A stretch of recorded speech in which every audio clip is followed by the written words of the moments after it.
Book of Heaven, Volume 19, Part 20.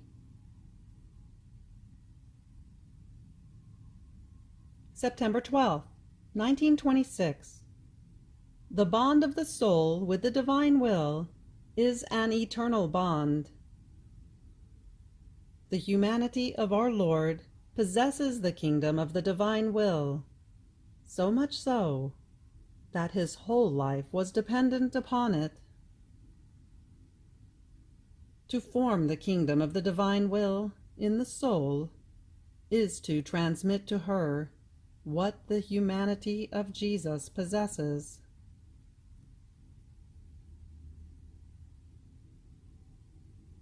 While it seems that my always lovable Jesus comes back, and I believe I shall lose him no more, all of a sudden he escapes me like a flash, and I remain without him, without he who forms the life of my poor existence, with the harsh nail of my delirium for the return of he who makes the sun rise in my poor soul. But while I was raving for his return, and I feared he might have left me, all of a sudden he came back and told me, "My daughter, don't you want to convince yourself that I cannot leave you? If your union with me were bound, formed, sealed on a basis other than my will, you could fear. But since it is bound, written, signed on the eternal basis of my will, what is eternal is not subject to mutations. On the contrary, your whole being, your desires, your affections, and even your inmost fibers are bound with eternal bonds, and my will flows in them to constitute itself their life and form them with the divine and eternal substance it possesses. Can eternity ever be split? Can a God ever change? Can the Supreme Being ever separate from his will? All this is inseparable, indivisible. In the same way, everything that my will unites enters into the divine order and becomes inseparable from me. So how can I leave you? If it were not so, everything that my will has done in you, its crafting, its foundation, its very manifestations, would be a game, something superficial, a way of speaking, not a reality. Therefore remove these thoughts that I might leave you, because it is not something that my will produces or that belongs to it. My will is firmness, an indissoluble bond. It seems unseemly for one who possesses my will as life to occupy herself with anything else. Rather, you should remain firm on how to expand the boundaries of its kingdom, so that it may triumph, it may be formed in you, and you may transmit it to the poor generations that are now wriggling about and forming the current of the chasms into which they shall be swept. But the chastisements also are necessary. This shall serve to prepare the ground, so that the kingdom of the Supreme Fiat may form in the midst of the human family. So, many lives that shall be an obstacle to the triumph of my kingdom shall disappear from the face of the earth, and therefore many chastisements of destruction shall take place. Others shall be formed by creatures themselves to destroy one another. However, this must not worry you. Rather, pray that everything may take place for the triumph of the kingdom of the supreme Fiat. Having said this, he disappeared. So I became occupied with making my usual round in the supreme will. Its light made everything present to me, both what it has done in creation and what it has done in redemption. The divine will, bilocated in each act it does in them, awaited a little visit of mine to each of its acts, be it even a passing visit there where it reigned and dominated as queen, to have its little daughter as its company. Oh, how it enjoyed my little visit in each of its acts. My little I love you, my meager adoration, my gratitude, my thank you, my subjection. And since its acts are innumerable, I never finished reaching them all. Then, as we reached the acts of redemption, my sweet Jesus made himself seen as a little child, but so little that he could be enclosed within my breast. How beautiful, pretty, charming he was. To see him so little, strolling, sitting, placing himself on his throne of majesty in my little soul, administering to me his life, his breath, his acts, so that I might take everything from him. But while I could see him within me as a little child, at the same time he also came crucified. The tension of his members was such that one could count all his bones and nerves, one by one. Now, while the little child was enclosed in my breast, the crucified Jesus laid himself within all of my members, leaving not a particle of me that was not possessed by his adorable person. I could feel his life more than my own. Then, after I remained in this position for some time with Jesus, he told me, "My daughter, my humanity possesses the kingdom of my will, so much so that my whole life was dependent upon it. And by being dependent on it, I had the intelligence of the supreme volition, its gaze, its breath, its operating, its steps, its motion, and eternal heartbeat. In this way, I formed the kingdom of the supreme Fiat, its life and its goods, in my humanity."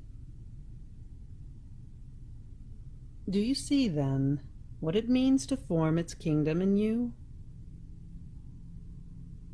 I must transmit to you what my humanity possesses, that shall administer to you its thought, its gaze, its breath, and everything I possess for the formation of it. See how much I love this kingdom.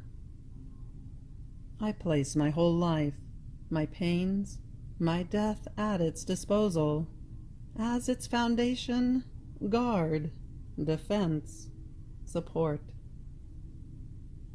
I shall leave out nothing of myself that shall not serve to maintain the triumph and the absolute dominion of my will in full vigor. Therefore do not be surprised if you see the different stages of my age and of my works being as though repeated in you, and you see me now as a child, now young, now crucified. This is the kingdom of my will present in you, and my whole life lines up, inside and outside of you, as guard and defense of my kingdom. Therefore be attentive, and when some fear assails you, think that you are not alone, but that you have my whole life as help to form this kingdom of mine within you. And continue your flight constantly in the unity of the supreme light of the divine will. It is there that I await you, to give you my surprises in return, to give you my lessons. September 13th, 1926. The divine being is balanced. The gift of the divine Fiat places everything in common. In giving, justice wants to find the prop of the acts of creatures. After making my usual round in the Supreme Volition, I was praying to good Jesus in the name of his creation and redemption, in the name of all, from the first to the last man, in the name of the sovereign Queen, and of everything she did and suffered, that the Supreme Fiat may be known, so that its kingdom may be established with its full triumph and dominion. But while doing this, I thought to myself, if Jesus himself wants and loves so much that his kingdom be established in the midst of creatures, why does he want one to pray for it with such insistence? If he wants it, he can give it without so many continuous acts. And my sweet Jesus, moving in my interior, told me, my daughter, my supreme being, possesses the perfect balance, and also in giving my graces and my gifts to creatures. Much more so, then, for this kingdom of the Supreme Fiat, that is the greatest gift that I had already given at the beginning of creation, and that man rejected with so much ingratitude. Does it seem trivial to you to place a divine will at his disposal, with all the goods it contains? And not for 1 hour, or 1 day, but for his whole life? The Creator, placing his adorable will in the creature, to be able to put his likeness, his beauty, his infinite seas of riches, of joys, of endless happiness, in common? Only by possessing our will could the creature acquire the rights of communion, of likeness, and of all the goods of his Creator. Without it, there can be no communion with us, and if he takes anything at all, it is just our flowerings and the crumbs of our goods.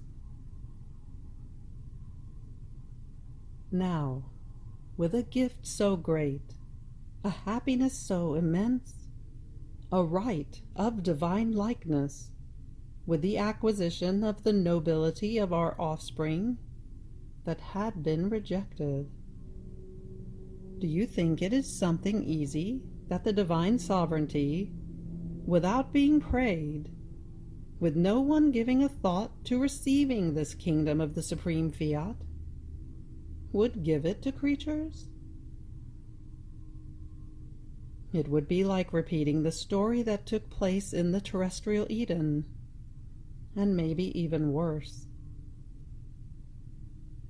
And besides, our justice would be justly opposed to this. Therefore, everything I have you do, the continuous rounds in the supreme volition, your incessant prayers for my will to come to reign, your sacrificed life of so many years, knowing neither heaven nor earth, directed to the sole purpose of the coming of my kingdom, are many props that I place before my justice, that it may surrender its rights, and balancing itself with all our attributes, it may find it just for the kingdom of the supreme fiat to be given back to the human generations. The same happened in redemption. If our justice had not found the prayers, the sighs, the tears, the penances of the patriarchs, of the prophets, and of all the good of the Old Testament, and then a virgin queen who possessed our will as whole, and who took everything to heart with so many insistent prayers, taking upon herself the whole task of the satisfaction for all mankind, our justice would never have conceded the descent of the longed-for Redeemer into the midst of creatures. It would have been inexorable, and would have uttered a curt no to my coming upon earth. And when it is about preserving the balance of our supreme being, nothing can be done. Now, who until now has ever prayed with interest, with insistence, laying down the sacrifice of his own life, so that the kingdom of the supreme fiat may come upon earth, and may triumph and dominate? No one. It is true that the Church has been reciting the Our Father from the time I came upon earth, in which one asks, Thy kingdom come, so that my will be done on earth as it is in heaven. But who thinks about the requests they make? It can be said that the whole importance of such a request remained in my will, and that creatures recite it just to recite it, without understanding and without any interest in obtaining what they ask for. Therefore, my daughter, everything is hidden in secret while one lives on earth, and therefore everything seems a mystery. And if anything is known, it is so limited that man has always something to say about all that I operate in my works through the veils of creatures. They reach the point of saying, And why have this good and these knowledges not been given before, while there have been so many great saints? But in eternity there shall be no secrets. I shall reveal everything, and shall show all things, and my works, with justice. And how justice could never have given, had there not been sufficient acts in the creature to be able to give what the Supreme Majesty wants to give. It is true that everything that the creature does is my grace, but my grace itself wants to find the prop of the dispositions and good will of the creature. Therefore, in order to restore the kingdom of my will upon earth, it takes sufficient acts of the creature, so that my kingdom may not remain in the air, but may descend, to be formed upon the very acts of the creature formed by her, to obtain a good so great. This is why I push you so much to make your round in all our works, creation and redemption, so that you may place the share of your acts, your I love you, your adoration, your gratitude, your thank you, upon all our works. Many times I have done this together with you, and then as the fulfillment, after your round in our will, comes your refrain so pleasing to us. Supreme Majesty, your little daughter comes before you, on your paternal knees, to ask you for your fiat, your kingdom, that it be known by all. I ask you for the triumph of your will, that it may dominate and reign over all. I am not the only one who asks this of you, but with me are your works and your very will. Therefore, in the name of all, I ask, I plead for your fiat. If you knew what a breach in our supreme being is this refrain of yours. We feel we are being prayed by all our works, beseeched by our very will. Heaven and earth pray on their knees to ask us for the kingdom of the eternal will. Therefore, if you want it, continue your acts, so that by reaching the established number, you may obtain what you long for with so much insistence. September 15th, 1926. Custody and vigilance of Jesus while she writes. How the kingdom of the Fiat costs very much. The acts done in the Fiat are more than sun.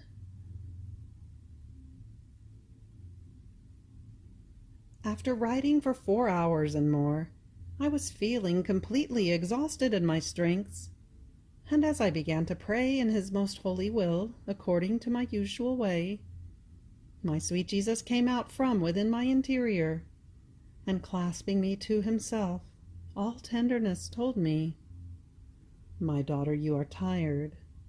Rest in my arms." How much the kingdom of the supreme Fiat costs me and you. While at night all other creatures, some sleep, some enjoy themselves, and some reach the point of offending me. For me and for you, there are no rests even at night. You occupied with writing, and I with watching over you, imparting to you the words and the teachings that regard the kingdom of the supreme will. And while I see you write, so as to have you do it at length and not become tired, I sustain you in my arms, that you may write what I want, to be able to give all the teachings and prerogatives, the privileges, the sanctity, and the infinite riches that this kingdom of mine possesses. If you knew how much I love you, and how I delight in seeing you sacrifice even your sleep and all of yourself for love of my fiat, that so much loves to make itself known to the human generations. It costs us very much, it is true, my daughter, and to repay you, almost always, after you have written, I let you rest on my heart, that is overcome with sorrow and with love, with the sorrow that my kingdom is not known, and with the love with which I want to make it known, so that in feeling my sorrow and the fire that burns me, you may sacrifice all of yourself and spare yourself nothing for the triumph of my will.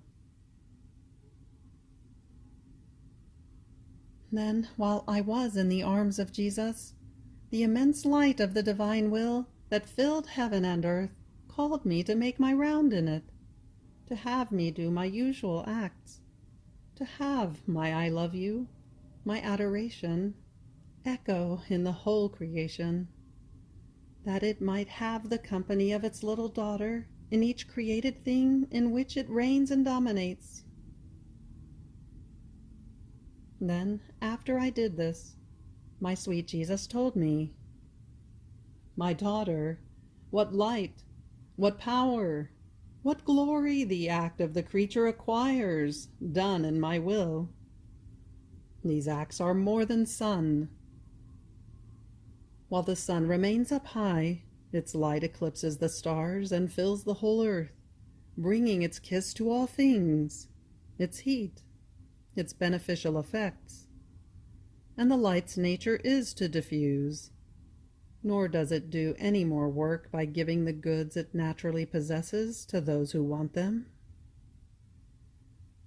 The acts done in my will are symbolized by the sun. As the act is formed, my will administers to it the light to form the sun that rises up high, because the sun's nature is to be up high, not down below. Otherwise it would not be able to do the good it does. In fact, the things that are down below are always circumscribed, individual, limited in time and space. They are not, nor can they produce universal goods. So this sun formed by my will and by the act of the creature, in rising up high even to the throne of its God, forms the true eclipse. It eclipses heaven, the saints, the angels. It is as if the length of its rays would take control of the earth. Its beneficial light brings glory, joy, happiness to heaven, and the light of the truths to the earth. It dispels the darkness, the pain caused by sin, the disillusion of passing things. The sun is one, but its light contains all colors and all effects to give life to the earth. In the same way, the act is one. One is the sun of my will formed in it, but its goods and effects are innumerable. Therefore the kingdom of the supreme Fiat shall be a kingdom of light, a kingdom of glory and of triumph. The night of sin shall not enter into it, but it shall be always full day. Its refulgent rays shall be so penetrating as to triumph from the abyss in which poor humanity has fallen. This is why I have told you many times, your task is great, because I have entrusted to you my divine will, so that by making it known, you may place its rights in safety, so very unknown to the human generations. The goods that shall come shall be immense, and you and I shall be twice happy for having worked for the formation of this kingdom. Then after this I was thinking to myself, my beloved Jesus says so many admirable things about this kingdom of the supreme will, so holy, but nothing of these admirable things seem to show on the outside. If its prodigies, its great goods and happiness could be seen, the face of the earth would change, and a pure, holy, noble blood would flow in the human veins, such as to convert one's nature into sanctity, into joy, and into perennial peace. At that moment, he came out from within my interior and told me, "My daughter, this kingdom of the supreme Fiat must first be well established, formed, and matured between you and me, and then it must be transmitted to creatures.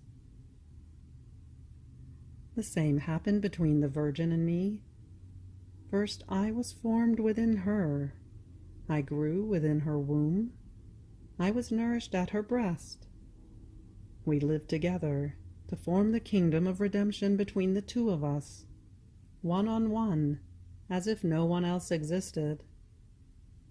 And then my very life, and the fruits of redemption that my life itself contained, were transmitted to the other creatures.